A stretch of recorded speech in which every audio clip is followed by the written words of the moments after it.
Hello and welcome to a brand new episode of the Reschool podcast. Today we're going to talk about not schools, but what happens after school hours. A large part of a student's life is spent beyond school hours doing a variety of things. And who are those people who help the kids achieve those dreams? While schools definitely need to reschool themselves, there's a lot more that's happening in our society that needs to be addressed and needs to be discussed. And who better than this medley of three wonderful people who've joined us today to talk all about post-school hours. So what are we going to do next? We're going to have each one of you introduce yourself and tell us and our viewers about what exactly is it that you do. So yeah, could we start with you? Yes. So hi, I'm Reena and I run this art studio named Redelloblue. Okay. I started in 2013 when I shifted back to India from Singapore. Okay. And since then, I think it just, as you mentioned in our earlier conversation, that one thing leads to another. Sure. Someone told me that it takes 3 years to set your own space, and it's 11 years now, and we are just sailing through very, very happily with our students. So yeah. Great. And I love your name, Redelloblue. Like our school quite literally personifies red, yellow and blue. But so the Redelloblue came, I think it was subconsciously ingrained in us because we were septons, and in sept everything starts from the germination, from the primary thing, and that is where it all started, that this is something that new I'm starting, and it has to start from very, very primary things. So that is how the three words came, and I just wanted them to come together and make one word. So that is how Redelloblue came into me. And I love the play on the name also, not yellow but yellow, because that's how most kids pronounce it. I'm yet to meet a child who says it properly as yellow. It is always yellow. Great. Yes, darling. So hi, I'm Ridhhi Patel. I'm the founder of the Sunshine Lab. It's Gujarat's first STEM-based play area. Apart from that, I have a couple of restaurants. So I honestly started Sunshine Lab after my daughter's birth, and that's what inspired me to start it. And I call her my Sunshine. That's how the name came to be. So Sunshine Lab is something that is now my main passion compared to the restaurants. I think I found my calling now, and I love being around children, and I love seeing children enjoy the space. So that's one thing about working with children, right? Once you work with them, it's nearly impossible to try something. Yeah, there's no going back now. Yes. Great. Yes, Ruchik. So I represent that aspect of the education industry, which is generally the punching bag, the coaching industry.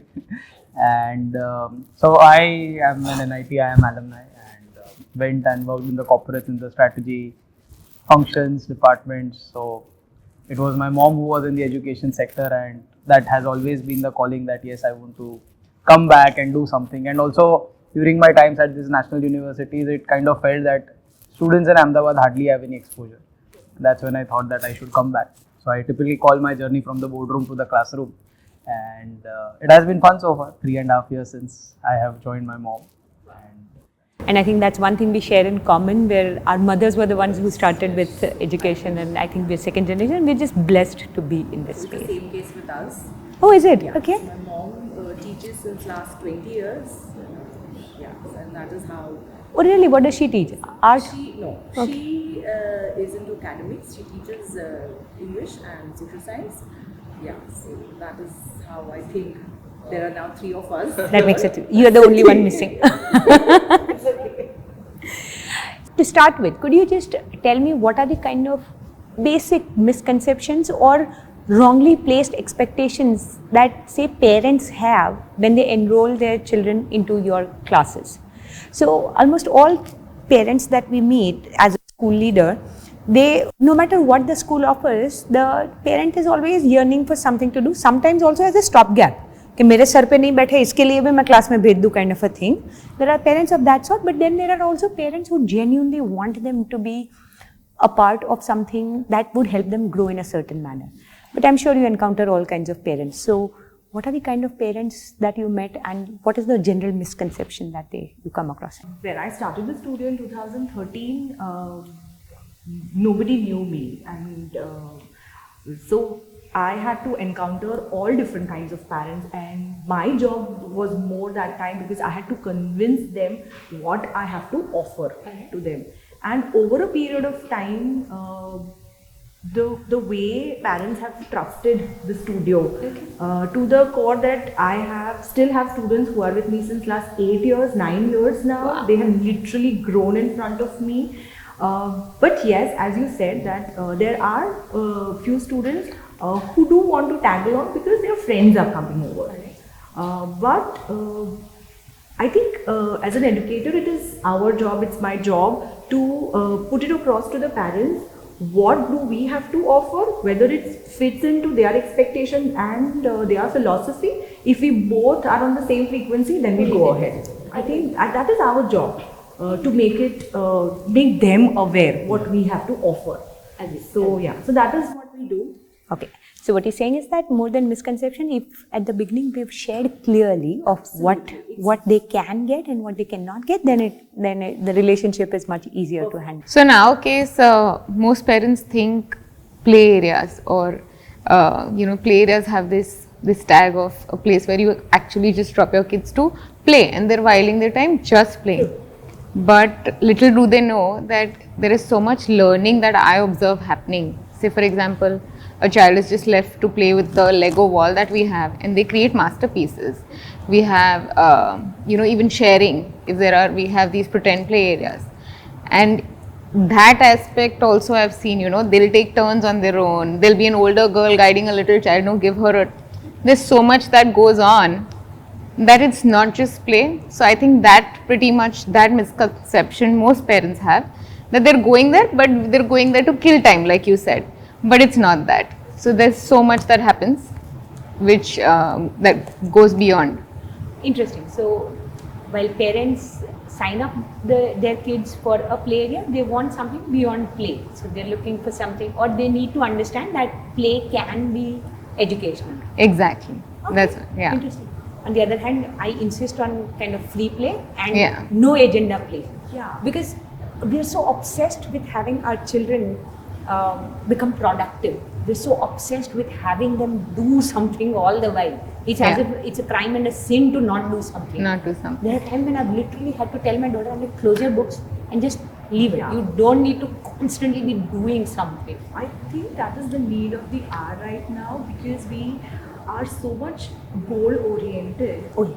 That if someone walks into my studio and asks me like what do I have to offer and what is your goal with my child, the first answer I have is I have no goal with any child coming to the studio. Because I just want them to be in that moment and enjoy what they are doing. If they enjoy what they are doing and creating, ultimately you will find the results. And I can now be 200% confident, because as I said, the students who have been with me for last almost I would say a decade now, they have shown me the results. Great. And now we're going to give a chance to Ruchik to talk, because he's the one who's very patiently waiting for his own chance.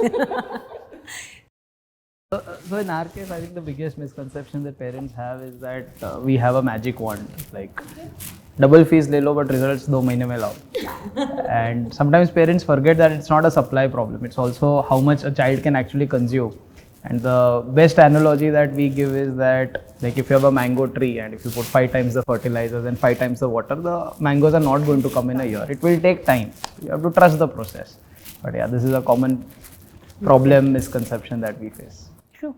And I think there's also this inherent pressure that I believe you must be facing a lot more than probably all of us, of saying, okay, you have to get this result.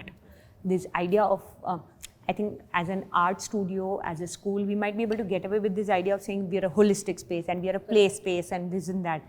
I think as the coaching industry, I doubt you have that liberty. That is true. And for us, honestly, if the parent is clear on what they want, or if, more importantly, if the child is clear what he or she wants, it's easier. The problem happens when the goalpost moves. So when the parent will enroll his or her child with us, starting में the parent will say कि बहुत stress ना आपका, light हमारे कोई, we have no such thing. And then the first periodic test results will come. You guys are not doing anything. Why don't you make him or her sit?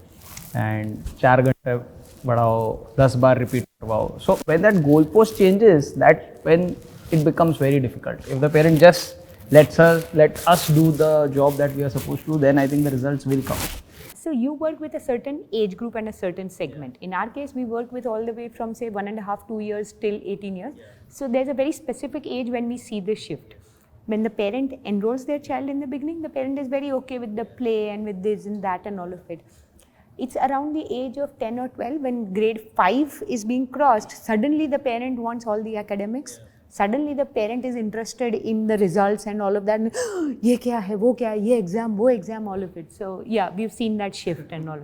So when we meet parents for admissions in the younger years, and then they say, oh ma'am, we want this open-ended and plain. मुझे तो ऐसा कुछ नहीं. Sometimes I feel like just literally recording them it.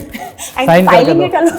Sign करके दो. Sign करे. No, filing it along with their admission number and all of that. And when they grow up, it's like, listen, you said that you asked for this. But I wish I could do that. But I feel it is at a society level we have created this whole bubble in which everybody wants to be in that bubble. Nobody dares to move outside that bubble. That it is okay if my child is not good at academics, or if he is good at academics, he or she cannot be good at other things.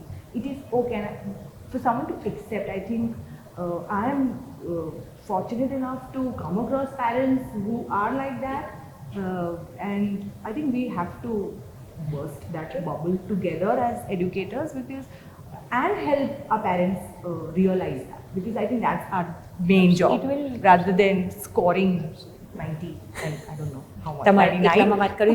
Yeah, I think the numbers is something which. No, so I think after a age, because I'm sailing in that boat right now, I think parents also get FOMO.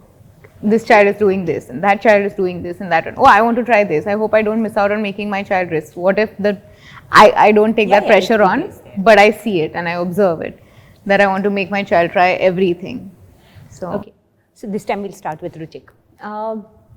Could you share about the most impactful thing that you and your organization have been able to do for a particular student, parent? So a story or an anecdote of something that has really moved you and something that you would love to share with everybody else, to say what's the true value add that this brings about. So there's a student we had in 9th grade, and he used to be very silent. So he would sit on the last bench, not participate in general. And in general, we have a mechanism where the teachers are concerned and they will document this, they will discuss internally, they will also discuss with the parents. And generally all the things that would work would not work on this child. And the math and science teachers were trying really hard, SS English teachers were trying really hard, and nothing was working. One day one of these teachers in the corridor was just seeing that this child is very fond of playing games, which is not very atypical, but at the same time, in our discussion, internal discussion, the teacher brought this up.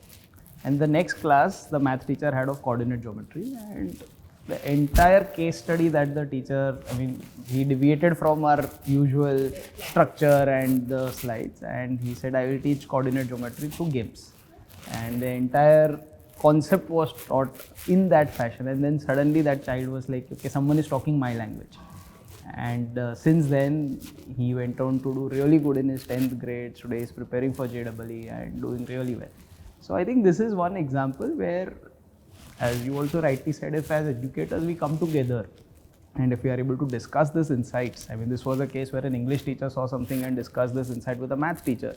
But imagine this happening with the school and a coaching institute, or with a art teacher or a music teacher or a sport teacher with an academic teacher, and the kind of magic that we can create together, it's amazing.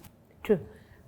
In the pre-primary years, when it's a single teacher, the teacher is able to make out so many different aspects of the child's personality. Because I've been a pre-primary teacher, and there was this particular child, like you mentioned, would not speak at all. Okay, and for some reason he was just aloof and silent. No issues per se, but he would just keep to himself. And then we started with a unit on cars.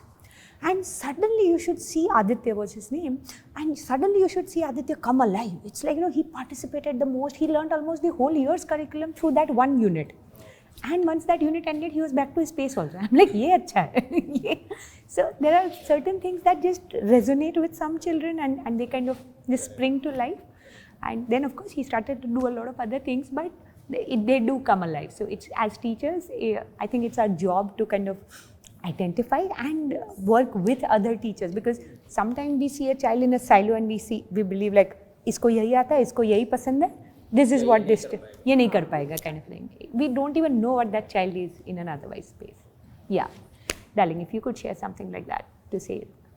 So this summer class that I told you about, so at our age, when we host classes, they're around 3 years old, and this boy refused to come to the class. But his parents also, they wanted him to go independently. So his father would stay for half an hour till the child is gets engrossed doing some activity, and then he would leave. The child would cry for a bit, and then gradually, by the time that 20 days was over, no, he told his mum, like, he would not love going to school, but he loved coming there. And by the end of it, he said, is the class over? Why is it over? And it was summer. And that one child, I think, will always stay with me, because that's the first time I did anything of the sort. And seeing him come out of his shell and feeling that sense of security by coming there was, something very dear to me. So, we call our space a happy space, and that was one big thing that was gifted to me by one of your school student, Khwahish Kabra.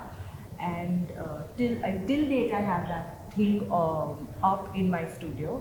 And so that is the prime motto for me, that every child coming in should be happy at the first go. And then you start identifying, what they are good at, because that's my job. Sure. Art, yes, it comes, but that is the second thing that we attend.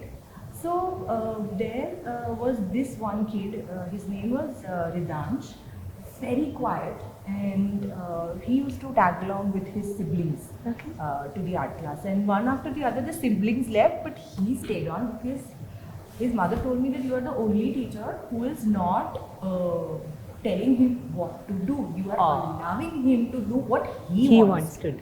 Oh my God. He used to fill in papers and papers with fantastic doodles, and he had doodles in his school books, even in the math book and science book. Every single book he used to doodle, and amazing. It's not just a very casual doodle. If there is any festival, he has a story in his mind. He'll doodle the whole thing, and doodle entire story.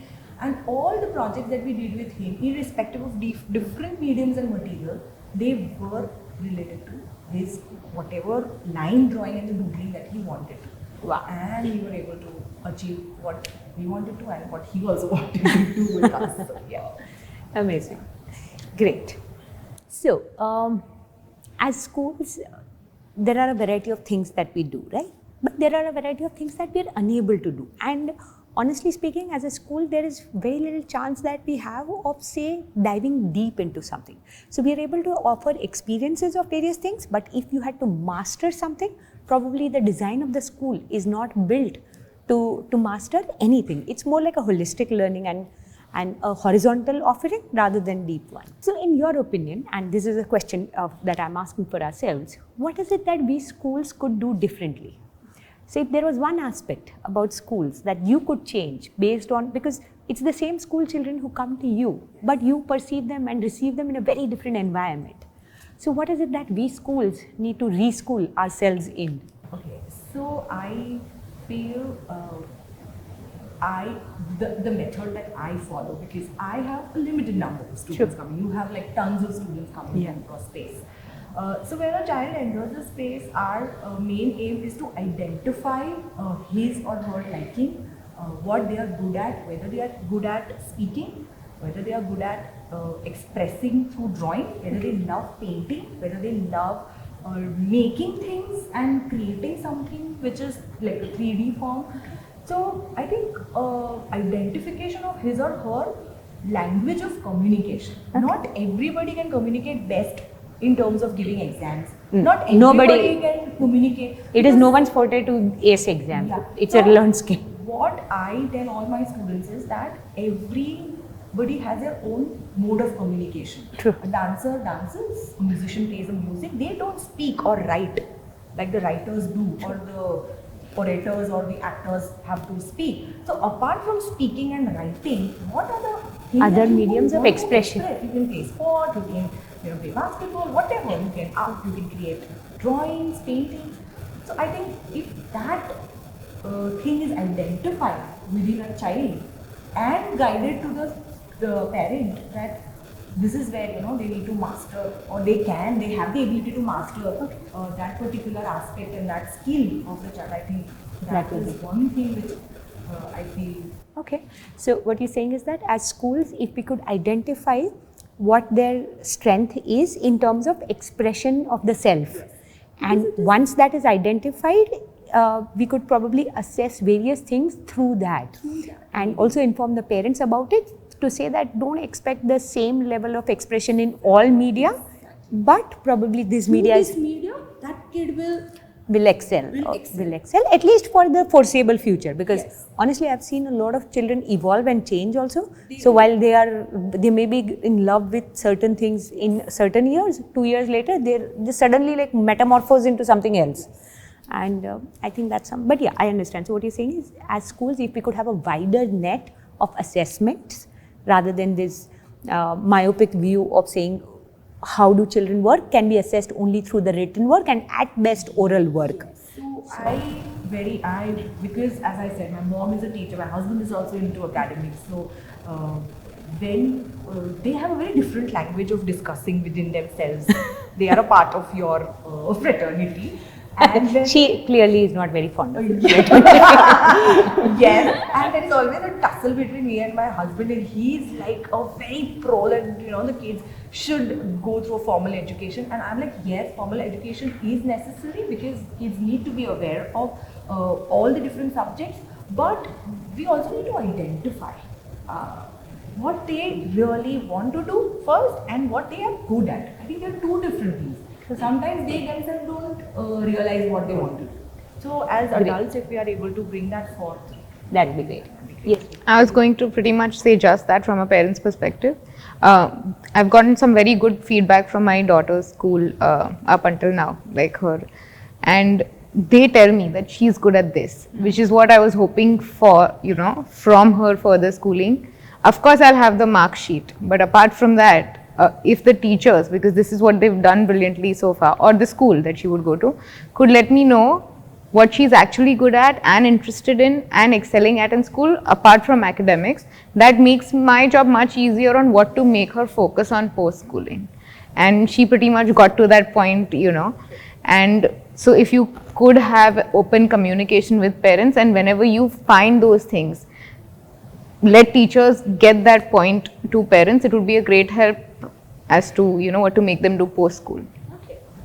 So making PTMs about constructive time beyond school rather than telling a parent, ये नहीं किया आपने, ये नहीं किया, वो नहीं किया, ये करो, ये exam में ध्यान रखो, etc. etc. Exactly. Oftentimes PTMs is something that parents also fret. They're like, अब पता नहीं जाके क्या क्या बोलेंगे ये लोग अपने लोग. So yeah, PTMs can also be very chill. Yeah.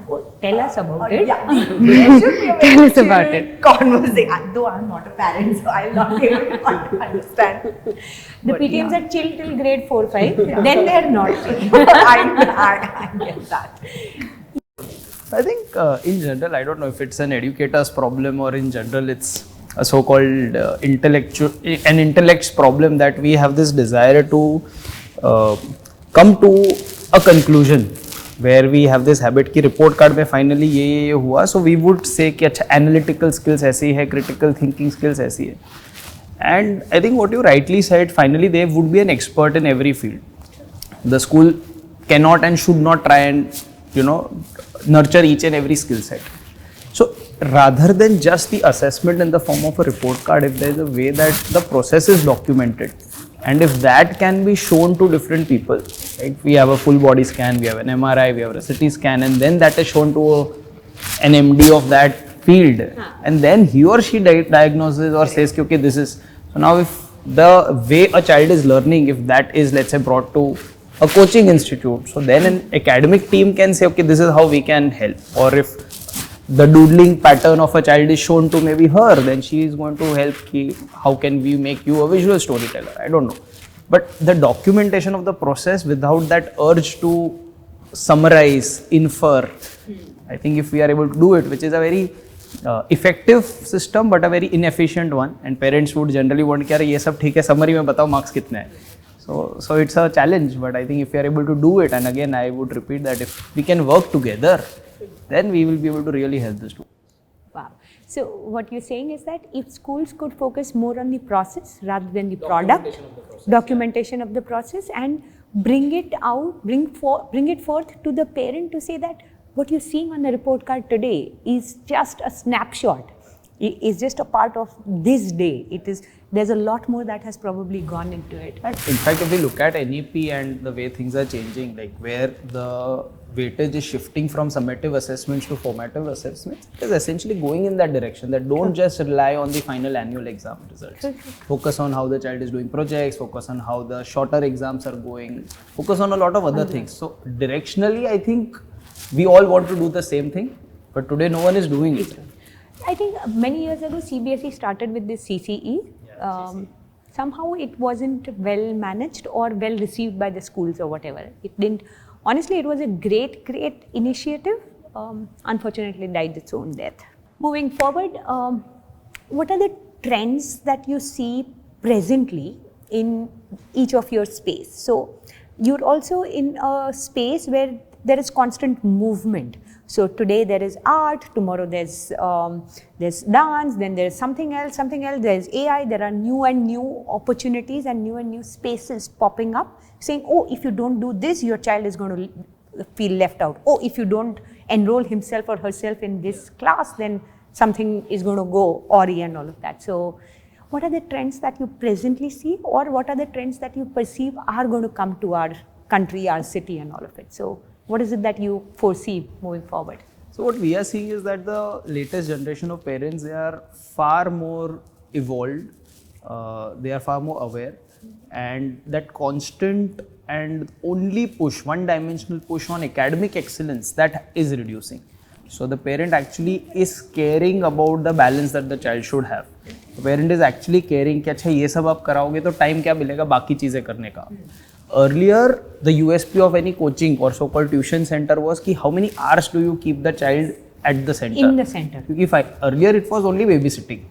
कि आपने 3 घंटे रख लिए मेरे बच्चे को, उतना मेरे को सर दर्द कम, तब तक मैं सब्जी बना लूँगी. Like literally we have heard mothers saying this. Oh yes. Now they actually care कि अच्छा if you are able to produce the similar outcome or same outcome in a lesser time, then the child will be able to do other things. Or even the appreciation that the child will play with his or her friends, that is also changing. This is on the positive side. On the negative side, the same problem of social media, technology, mobiles in the hands of the students. So that is changing the trigger of the dopamine to a different level. So children are getting bored very easily. So till the time as educators, we don't evolve and make our content in a method, in a real format. It's like we will have to dance and skip and jump and in general, parents complain that इसका attention नहीं है, इसको याद नहीं रहता है. But at the same time, you ask the child a song or what happens in a game, they will know. So essentially, it's not that the children are getting dumber. They are not. In fact, they are getting smarter. It's only that we will have to evolve the way we teach them, or we teach is perhaps the wrong word. How do we engage with them? In that way, they will understand. So we expect the child to understand our methodology, but as teachers, we stop learning and we have to change to become something that the child will be ready to learn and absorb from.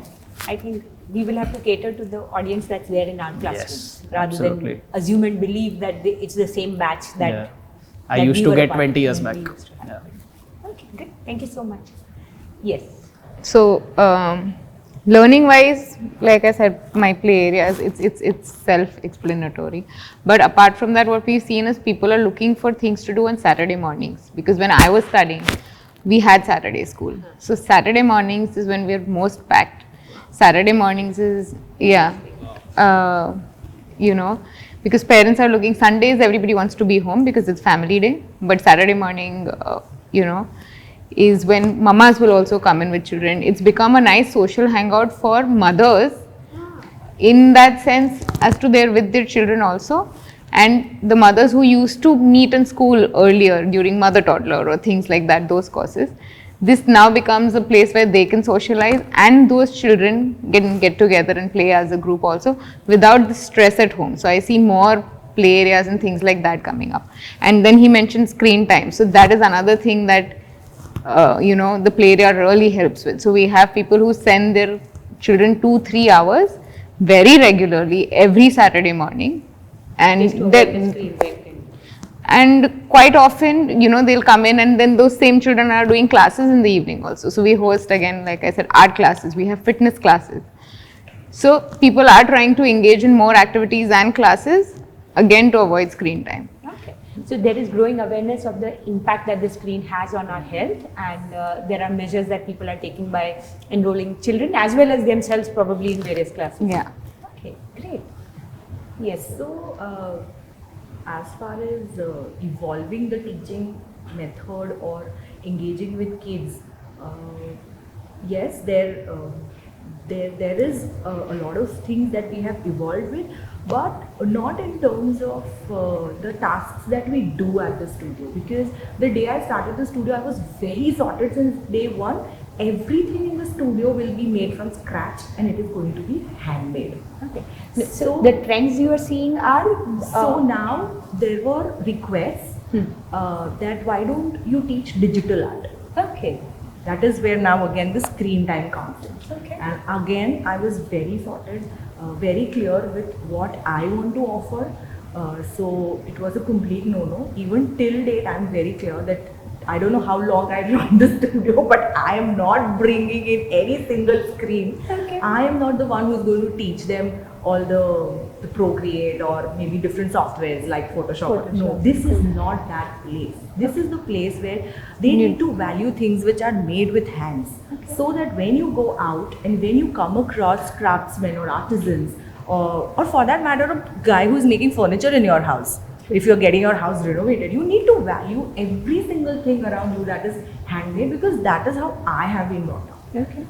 Always, being taken to the villages, getting in contact with the craftsmen.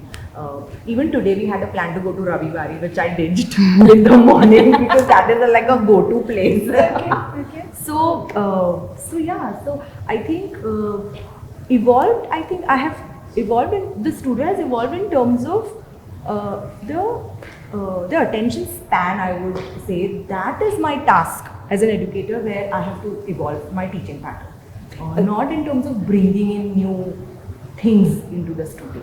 So you're saying as one of the trends you are noticing is that there are more and more demands for, say, the digital era and all of that, and it is your job to evolve your practice in such a manner that you can cater to that janta. Is that what I'm... No, I don't want to cater to those who want digital. Only art. digital. It has to be handmade. So yeah, one of the questions I had for you was also about this, that with the advent of your AI or with more and more digital gadgets immersing in our day-to-day operations and world and all of that, what is the future you see for art in itself? Not just Redelloblue, but generally speaking, where do you see art, artisans and handmade art kind of thing? So handmade, if I have to, handmade is going to be the most wanted thing, I guess, in the future, because that is reducing. Okay. So the demand of something that is handmade is going to blow in future, because So you think it it's is more very in- easily available. If I want to put up a painting in my house, I just have to, it's a click of a button. I'll go to Pinterest, click the one thing I like, I'll go to the printer shop, get the print and put it up on my wall, frame it and put it up. It is as simple as that. It's like half an hour job and you are done with a painting on your wall. But the moment you bring in a human factor, something that is handmade, something which has your entire body that has been participated in making that creation, I think that value is definitely going to go high, because there are people who appreciate things which are handmade, and I want to nurture that one particular thing in every child coming to the studio, that everything is fine. There's nothing wrong in going digital. That is the ultimate future. You cannot do without mobiles, you cannot do without iPads, you cannot do without your computers. But you cannot neglect this aspect, because the coordination that an eye, hand and your mind is in, and then what that creates, a computer will never be able to create. Never. I had a professor in my college and who very well said that you can never design with a computer. You cannot create anything with a computer. You have to sit down with your pencil and a paper. You have to be there, present in the moment. So I think That's great. Thank you. So my question was that we're doing brilliant art and there's this amazing, almost a meditation which we would want all our kids to really experience. Have you ever considered putting up your studio at maybe a school where there are already thousands of students coming, or at a coaching institute where thousands of students are coming? Yeah. So no, because it's a choice that I have made, that I want to be present where every single class is being conducted. So yes, it's a limitation that I have created for myself, but the joy that it brings to me at the end of the day, where every child comes in, they know me, who I am, we have a hugging session, I know every single line that they draw in that 1.5 hours. If I think I'm not able to let that thing go. The day I'll be able to let that thing go, and yes, I also agree to what you just said, that what if we can expand and cater this to more number of kids?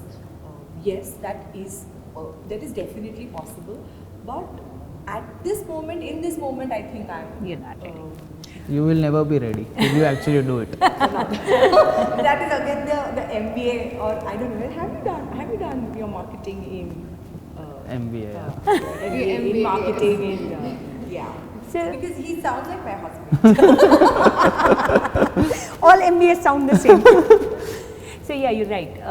Oftentimes as founders, we are so wedded to the work that we do, that leaving that and thinking about it as just a part of the other things that we may need to do feels like a betrayal.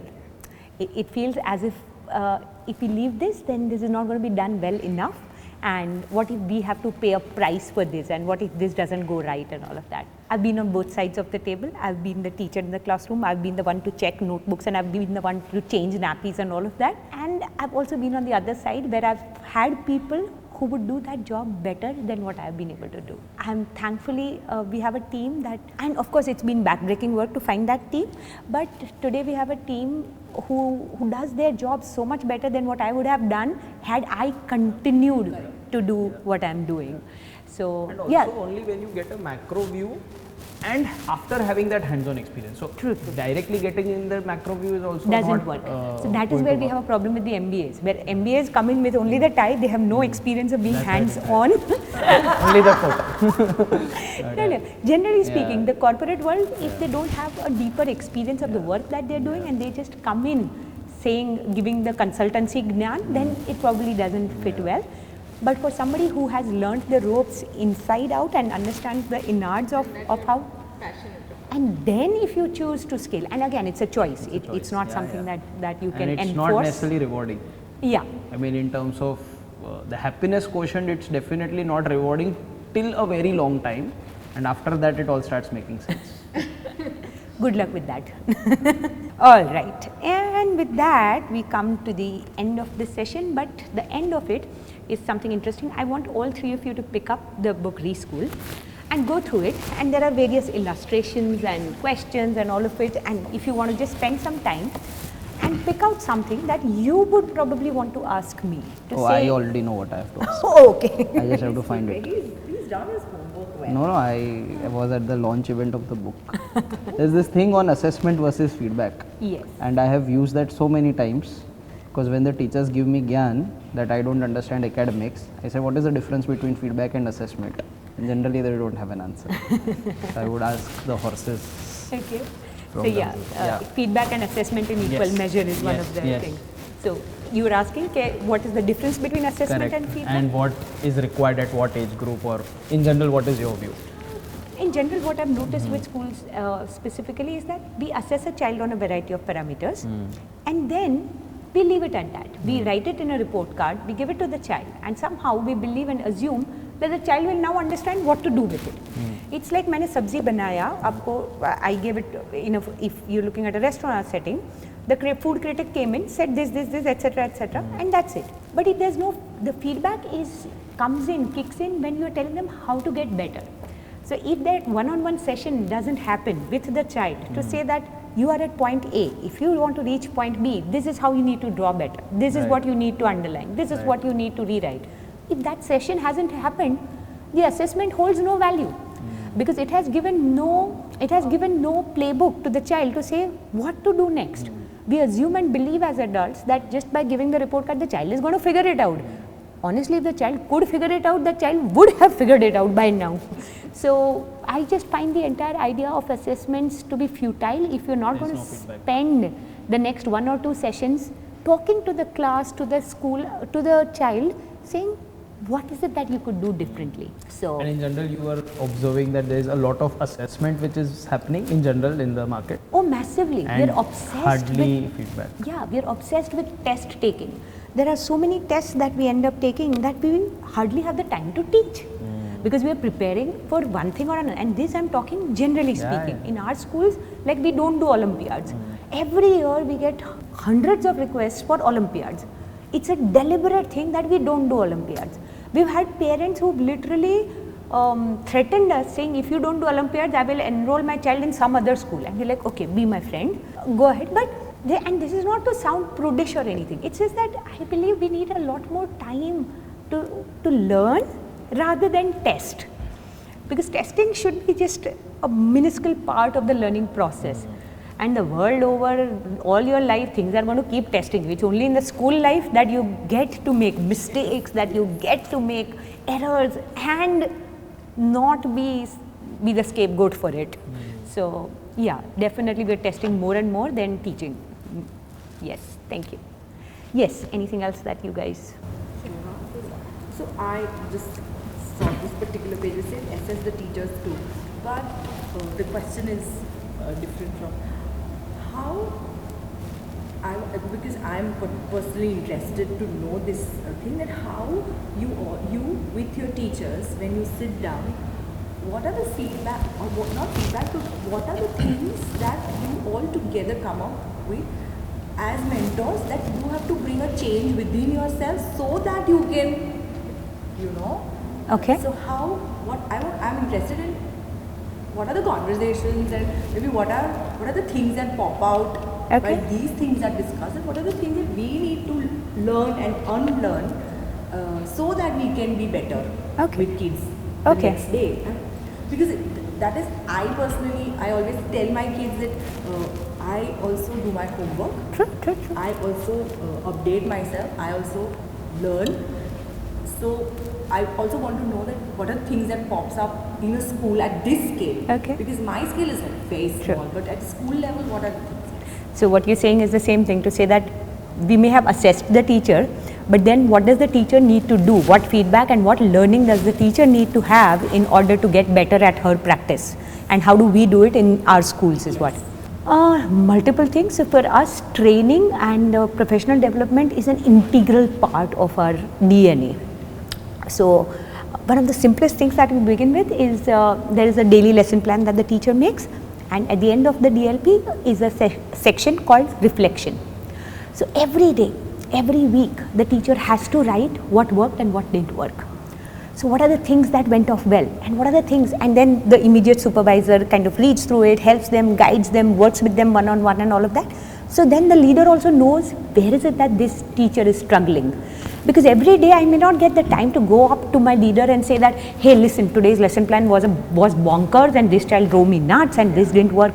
But if I have written it down, A, I have processed it, and B, my leader has had the time to read it and probably give me a couple of strategies for the next day. So that is having regular sessions on that, and calling in people from outside has helped us establish certain important things. So Parki ma kan minde. So sometimes when we say it, it feels like, oh, of course you're going to kind of say it and all of that. But if the same thing is either established by somebody else, or at times third party also gives us a different perspective. So sometimes they also bring in a lot of new ideas and all of that. But most of all, I think if there's one thing that has that improves the teacher capacity the most is observing the other teacher. So you never learn better than by just being in the presence of a more experienced and a well trained teacher. So for us, cross observations are extremely important, to say that just go and sit in that class, be a fly on the wall, just immerse yourself in that. Once you've done that, you will know a lot more than any textbook, any YouTube video or any Gnan giving session could possibly teach you. So yeah, those are some of the things you could try. Great. Thank you. I'm going to take that note. Oh yeah, I'm sure that you can start with that. Yes. So briefly, I've just landed on this page that says society, school, business, education, and I love this line. Schools are social businesses, etc. True. Can you expand on that? So as private schools, we often get the flack to say that, oh, you're supposed to be charitable, you're supposed to do this, you're supposed to do that. And while I agree there all of that, the school also needs to sustain itself. The school also needs to run and comply with the hundreds of things and also needs to do everything else. And it is not going to be able to do that on charity. It is not going to be able to do that if it is not sustaining itself. So even if as a private school, there is this idea of saying, do I need a surplus? Yes, I need a surplus, because when COVID hits and I need to pay my salaries, I need a bloody surplus. If I need to set up another facility, I need a surplus. But even while they are doing what they are doing, they are creating a better off society. The private schools, and this book is specifically written from a private school leader's perspective, the private schools are here or they exist because there is a need that the society has. Had the society been designed differently, probably the schools would have also looked different. So in that Venn diagram also, the schools sit in the center of that, where they are serving the need of a society, of a business, but still making the whole pile better off. So it's not about saying that, oh, the school is taking something away. It is about saying that we are a part of, there are certain businesses that do not directly add to the betterment of the society. If I run a chemical factory, I may be doing well and I may choose to do charity, but my work in itself may not make the society better off. While as schools, the work in itself makes the society better off. So yeah, that's what I was probably hinting at. I hope I got that right. Yes. All right. Other than this, do you guys have any questions? Anything that you believe I've missed out? Anything that you would like to share about your line of work that somehow just goes unheard and So more on your business line, while you were speaking about it, this is something that came to me. So generally play areas are looked at like a money making place where you make money and children come and play and they go. Rammana paisa. But the Panditji who did our opening of puja, he said something really moving in front of me. And he said, and he saw children playing, the opening day. And he said, I just smiled, tamne ketla blessings male chhe ne tamne khabar. And that, because I myself, for me, it was a business that I was setting up. But the joy is something that, yeah. Great. So happy to hear that. So yeah, I mean, what she rightly said, the joy of coming to the studio and the way they treat that space their own. Because while we are wrapping up the class, everybody in the class, they will put their pencils, erasers, their colors, brushes, they know where to put where, which drawers their artworks will go. And when I see this aspect, and there, while this everything is going on, it's me, my students and my teachers together, and we are enjoying that moment. So parents are not aware of that. And it is so beautiful to see that the eldest, because within my student, we have all mixed age group. We have a 5-year-old kid also, and we have a 16-year, 15-year kid also. And then the joy of seeing that the younger one is going to the elder one's table and seeing, and then asking the elder one, how did you do that? So the camaraderie that sets in is just beautiful. That is something which only we will experience, unless and until I ask any parent to come in, but I don't allow them to come in. And even that spoils the whole, because then the kid gets very conscious. True. And then they'll drag the parent along to show and everything. honestly, darling, even if you call the parent doesn't have the lens to see the beauty of this. Oftentimes the parent also misses the joy of just seeing this whole thing. So I am very glad to create a space where there are no rules. So I always tell them that though I run the place and they call me Reena ma'am, and they also call you are the boss in the Zoom. But it's the kid who's the boss. Yeah, but and I have to obey what they have to say, and I very happily do it. So there are peanut snacks party that we have, and then we have sometimes ice cream parties in the class, and it is like just impromptu, and they are so happy, and I think with the joy, and they don't want to miss out even at the cost of their final exam. At this moment, I have students who are in their they are going to appear for board exams. There are few in 10th and few are in 12th, and they will still attend the class regularly, and because it is so from much of respect for those kids and the parents. Yeah, because it is from that space that they draw the energy. Yes. It is probably from there that that you have your biology exam tomorrow, and the kid is sitting today in my studio, and the mother is literally paranoid, but then the kid is like, "Ma'am, I'm all set," and I've told Mama also to please convey her the message, and I'm like, okay. So it's very chill. True. Great. Yeah. Any closing remarks that you have for us? So I think as educators, especially in the city of Ahmedabad, we all have a big responsibility because we are sitting in the most important city of the fastest growing state of the fastest growing country of the world. पूरे दुनिया में हम best. Hey, and look at all the soft powers which have been created, right? Like 5 years back, if anyone would have told कि World Cup की final Ahmedabad में होने वाली है, no one would have imagined. Like a lot of these things are happening, and I very firmly believe that 10 years, 15 years, 20 years from now, the next big idea, the next big company is going to come from areas around this, and those students are today with us, and unfortunately we are trying to fight our own battles rather than actually collaborating. We all talk collaboration because it's a good word to talk about. We don't really collaborate. I mean, for schools, I mean, it is very bold of you to invite someone like me, right? I mean, they are still okay, but to invite someone who represents the tuition business. But they exist, right? Yeah, and that's the thing, like, because they exist and because they are needed, and just like how private schools are required, they are required, and coaching in general in the world is perhaps one of the most watched motivational video ka source, right? We all watch sports coaching, we all watch everything, and it is because we have been good in certain areas that today India is representing at a global level, and because we have been kind of sidelining the education coaching. I mean, today if you look at the math Olympiads, there is no India anywhere in the top 50. Like, why can't we give stage? And yes, some kids are blessed academically, and if there were not such people, then there would not have been great scientists. Like, who will move the humanity forward? So as a society, if we don't come together, if we don't talk, if we don't communicate, if we don't create channels of communication where we know how each of our child is doing. So if I know that, okay, this is how the child is behaving in the class, but this is the kind of homework which is given, let me not give the same homework, let me not do repetition, let me add some value. So I think we are sitting at that cusp. And with that, I think we come to a close, and thank you so much for being a part of this. And I hope this has been as insightful for you guys as it has been for me. So Wonderful experience.